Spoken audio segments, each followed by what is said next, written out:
Hi, and welcome to EnviroCentre's Green Room. Meet the people on the front lines of climate action and find out what keeps them up at night.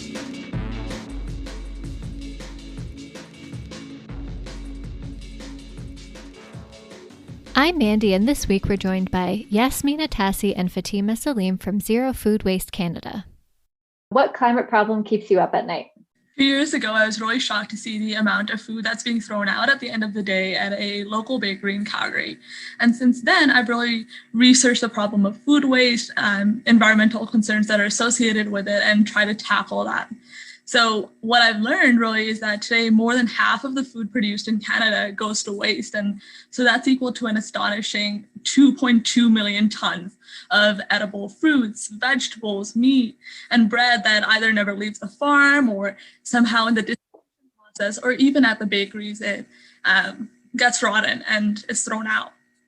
So that was a really concerning problem to me. And I realized how much this really costs our government, which is $17 billion.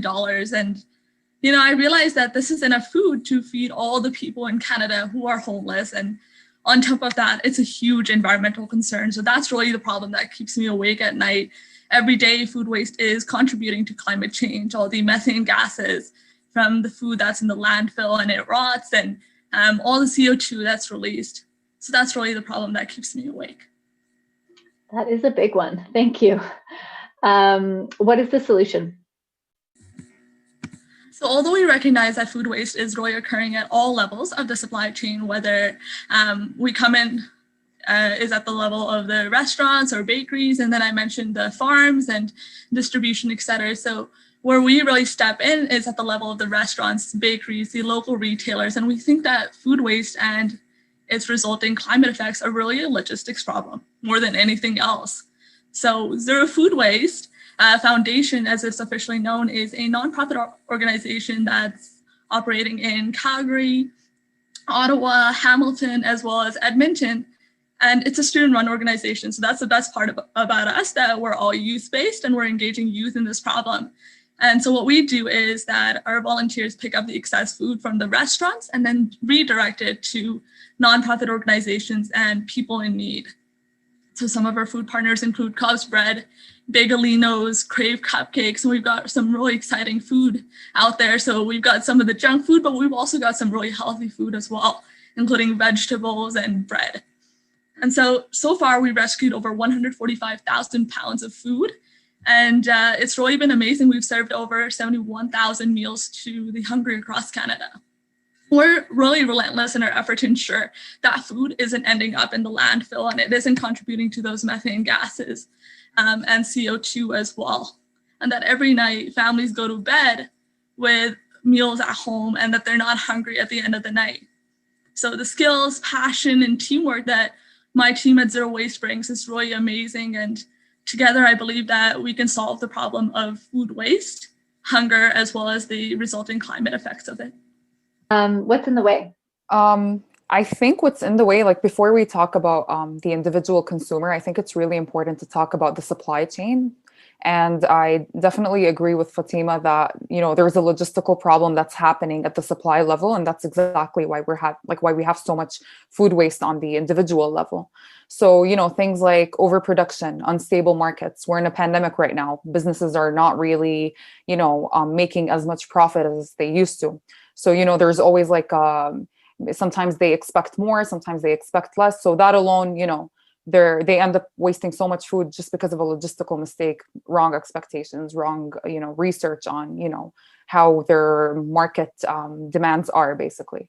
Another thing is if you look at restaurants, chefs in the kitchens, they don't really have time to actually go through, what's being thrown away and all that. They're just, busy making the next meal. So that's another problem. We do have technological advancements, but I know that they're costly for some businesses. But they would definitely solve that problem, that logistical problem. But then if we're looking at the individual consumer, then it's definitely overbuying. When a consumer society right now, people are buying more than what they need. People are eating more meat than before. Like if you look at, in the 80s in the States, today people eat double that amount of meat. So there's definitely overconsumption, overbuying from that aspect. And then there's also lack of awareness over things like best before dates versus expiry dates. There's a huge difference in that. People don't, like, a lot of people just think they're the same thing. There's, the shelf life of a product, repurposing that product for something else. We're taught to like use that thing and, have one use for it instead of multiple uses. So that's, definitely one of the biggest problems on the consumer level. How can people help? I think the most obvious one is, getting informed, reading more about things like best before dates, expiry dates, understanding how your, like the fruits in your fridge, how they rot, how they work, how long it takes for them to like actually go through that process, like understanding the science, not only the environmental impacts. Another thing is basically becoming a food rescuer with us. I think it's great from, an environmental aspect, but you're also like helping your community. You have something to put on your resume. There's so much, advantages of, participating with us as a food rescuer. So I obviously would advocate for that. Another thing is throwing things away be your last resort. So instead of like automatically thinking, I'm just going to throw this away because I'm not going to eat it, do something like giving it to someone or repurposing it. For example, you could use vegetable scraps to make veggie broth.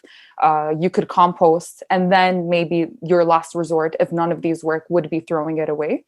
So, changing that mindset from, this automatically will end up in the landfill if I'm not going to eat it, to like thinking more creatively in terms of what could be done.